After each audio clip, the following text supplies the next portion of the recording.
Badan kayak segini ya Bu ya. Dulu makanya ketika ingat ini khutbahnya Umar bin Khattab ya, Masya Allah. Ketika jadi pemimpin, kalau zaman sekarang berarti beliau ketika jadi presiden. Kalau beliau pernah berkata, aku akan mengurus harta negara sebagaimana aku mengurus harta anak yatim. Karena aturannya ketat kan, ngurus harta anak yatim. Dan selagi aku mampu, karena beliau punya usaha, punya bisnis ya, aku nggak akan mengambil, istilahnya nggak ngambil gaji sedikit pun. Kalaupun ternyata harus ngambil karena nggak cukup, beliau bahkan menspesifikasikannya apa saja yang dia ambil. Beliau menyebutkan apa saja akan beliau ambil: satu baju untuk musim panas, satu baju untuk musim dingin, dan satu kendaraan untuk pergi ke Baitullah. Udah, itu doang. Udah, itu doang. Berarti kalau harga satu baju satu setelnya 300.000, beliau cuma ambil 2 setel sama kendaraan 1. Padahal megang harta negara. Itu Umar ya. Suatu ketika pernah bahkan di kitab Fadilatul Amal dikisahkan waktu itu ada impor minyak wangi masuk ke Madinah untuk dibagikan, karena kan bentuknya kan datangnya gentongan ya, maka dibagi untuk botol kecil-kecil, kemasan kecil-kecil, maka minta orang bertugas untuk membagikan ke kemasan kecil-kecil. Ceritanya ada yang nyeletuk, kenapa engkau tidak ikut membagikan wahai Amirul Mukminin? Kata Sayyidina Umar, kalau aku ikut bagiin maka pasti tersentuh. Jika tersentuh lalu kubasuh ke bajuku, berarti aku baru saja mengambil yang bukan hakku. Perkara minyak wangi katoel ge meni embung kena badan, takut itu bukan haknya. Coba Bu, kadang ai kita ke mall, tester ya, serat keluarnya meliman teu. Tapi insya Allah mungkin itu halal, karena kan emang dia buka untuk jadi contoh kan. Tapi jangan tiap hari juga nebeng ya. Kecuali masih segel dibuka ditaruh ya, itu kan. Datang ke toko buah, cicipan satu-satu, jeruk teh setengah ya, semua dibukain, ujung-ujungnya nggak jadi. Jangan gitu zolim ya, zolim ya.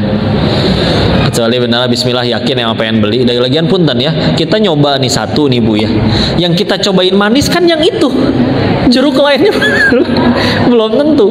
Akhirnya dia cicip gitu, dicicip semua 10 jeruk. Kan nggak mungkin ya. Kau udahlah bismillah. Kayak gitu mah perkara yang udahlah sing berdoa karena Allah, ya Allah jadikan saya bertemu dengan jeruk yang manis ya Allah, bismillah ya. Saya pengen ngasih, saya ingin memuliakan orang yang saya kasih ini. Misalkan pengen buat ngejamu tamu, ya Allah saya pengen muliain tamu, sedangkan Engkau juga memerintahkan untuk memuliakan tamu, ya Allah pertemukan dengan jeruk yang manis. Sudah gitu bismillah. Gitu aja bismillah ya. Kadang nyoba lagi bilang sekalian lapar ya, insya Allah. Selagi yang punyanya mengikhlaskan, ridho halal. Cuman kan bener Bu, kudu hati-hati Bu ya. Salah satu bukti iman itu kan dia makin hati-hati ya. Kayak contoh, ada yang sampai ngejaga ya, lagi karya wisata rame-rame, dia lupa bawa odol, ada sikat giginya mah di kamar mandi umum ada odol, nggak berani minta, nggak berani ngambil, kecuali dia keluar dulu tanya, punten ini odol siapa ya? Saya, boleh nggak saya minta sedikit? Boleh, baru berani ngambil. Tapi kalau nggak ngomong nggak berani. Kan bisa pakai dulu, nanti pas keluar ngomong, takut nggak ada umur sampai keluar dari kamar mandi, sampai segitunya ngejaga. Karena kalau ternyata yang punyanya ternyata nggak ridho, kan dipertanggungjawabkan itu di akhirat. Kecuali ketika di pengadilan Allah dipanggil, kamu tahu nggak bahwa tanpa sepengetahuan kamu odol kamu pernah diambil loh di kamar mandi umum itu. Kalau ketika ditanya, saya ridho ya Allah, nggak apa-apa, aman. Kalau nggak ridho, repot. Yang kerja kantor, kalau suaminya kerja kantor, ingetin, jangan suka numpang ngeprint di kantor buat urusan pribadi. Kan si bosnya beli printer sama tintanya sama kertasnya buat urusan kerjaan kan.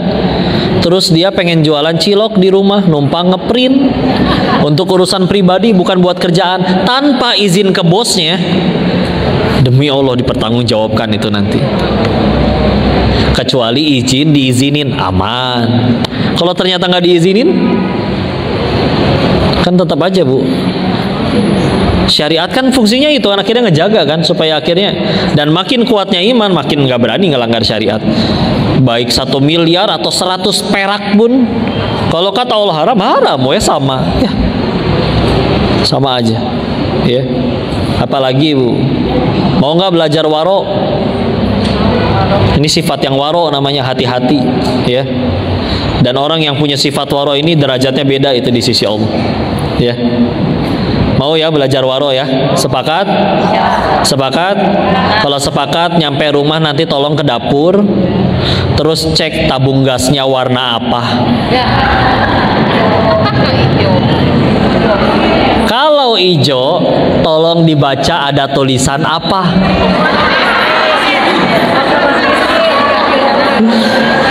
Hanya untuk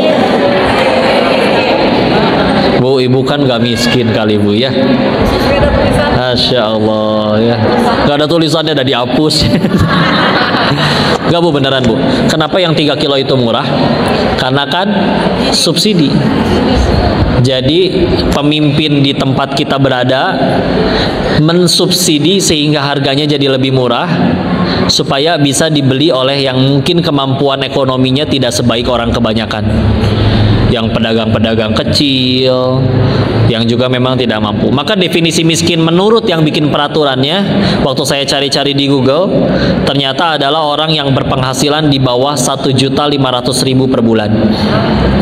Jadi kalau penghasilan ibu per bulan 1.550.000, tidak miskin kalau di atas, karena lebih di atas 1.500.000, ya.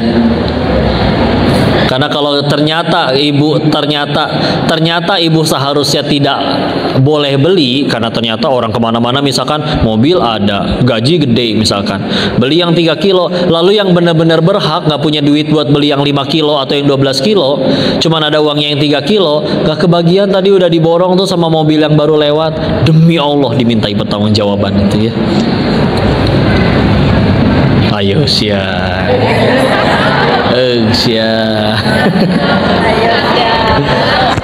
Ganti moal. Udahlah, bismillah. Nah, kan nanti silakan lihat, dicek ya. Ya penghasilannya jujur berapa ya. Dan memang, dan gak cuma yang berpenghasilan di bawah 1.500.000 ya, memang termasuk di dalamnya para pedagang-pedagang kecil. Makanya kalau yang udah bentuknya restoran gede itu suka ada razianya, malah kawan saya punya restoran di razia, nggak boleh pakai yang 3 kilo. Dia memang harus beli yang nggak subsidi ya. Cuman ya memang yang disubsidi, makanya memang cuman yang gede-gede ya, perusahaan yang restoran gede. Kalau yang kayak gerobak yang kayak gitu, meskipun ternyata per bulannya dapat di atas 1.500.000 ya, tapi terhitungnya pedagang kecil, itu nggak masalah ya. Ya balik lagi lah, pokoknya intinya adalah sebisa mungkin jangan ngambil yang bukan haknya ya, karena ya semua ada pertanggungjawabannya. Bismillah ya Allah, aku bela-belain keluar duit lebih banyak demi takut kepada ngambil yang bukan hakku ya Allah. Bismillah, itu pun gak akan sia-sia di sisi Allah ya. Allah mampukan pasti ya Allah, dia menjaga dirinya dari yang itu. Bahkan bisa jadi ada yang belum memvonis itu haram, bisa jadi cuman syubhat kan belum haram, tapi ketika dia berani meninggalkan yang syubhat hanya demi takut kepada Tuhannya, oh itu pun beda derajatnya di sisi Allah ya. Bismillah, jadi amal soleh insya Allah. Itu yang 2 tadi ya, yang dikenakan lalu menjadi. Yang ketiga, yang diinfakkan di jalan. Ya, ada kisah pengusaha soleh kaya, terus setiap kali akhirnya beres jualan, terus beliau ambil uangnya untuk modal besok, sisa keuntungan yang lainnya dia gunakan untuk sedekah. Maka teman-temannya suka pada nanya, kok disedekahin semua, nggak sayang sama hartanya? Investasi dong kayak kita nih, beli tanah kayak beli apa misalkan. Dijawab oleh si saudagar solehnya ini, justru aku sayang banget sama harta-hartaku, makanya pengen aku bawa mati. Gimana caranya bawa mati harta? Saya transfer ke rekening akhirat. Ya. Karena Bu, kalau ibu sedekah itu duitnya Bu, duitnya demi Allah tetap milik ibu. Cuman dipindah ke rekening akhirat. Cepat atau lambat ibu akan ketemu lagi sama duit ibu. Kadang Allah bonusin di dunia, dapat dagangannya lancar lah, sehat lah, dapat inilah, dapat itulah. Kalaupun tidak ketemu di dunia, ibu akan ketemu lagi sama transferan ibu itu nanti di akhirat. Karena kan tadi udah dipindahin ke rekening akhirat. Karena kan emang semuanya boleh ya dalam Islam, selagi jadi jalan tambah dekat sama Allah. Kok kaya boleh nggak? Boleh. Tapi ingat, kita ditanyanya bukan nominalnya, tapi dapatnya dari mana dan dipakainya untuk apa. Kok viral boleh nggak? Boleh. Tapi kita ditanyanya bukan berapa followersnya, tapi ditanyanya apa yang kamu sampaikan kepada followers kamu. Selagi ngajarinnya kebaikan, aman. Karena memang pintu surga ada 8, tapi kan tidak ada pintu surga bagi yang centang biru, itu nggak ada. Ya. Boleh nggak punya kekuasaan? Boleh.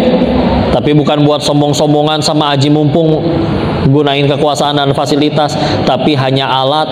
Kekuasaan itu hanya alat untuk kenalin Allah ke orang-orang yang ada di bawahnya. Mumpung jadi pemimpin, dia bikin peraturan baru, semuanya di akhir bulan saya potong 2,5% untuk zakat. Coba kalau yang ngomong sesama karyawan, potong dong bro, buat zakat.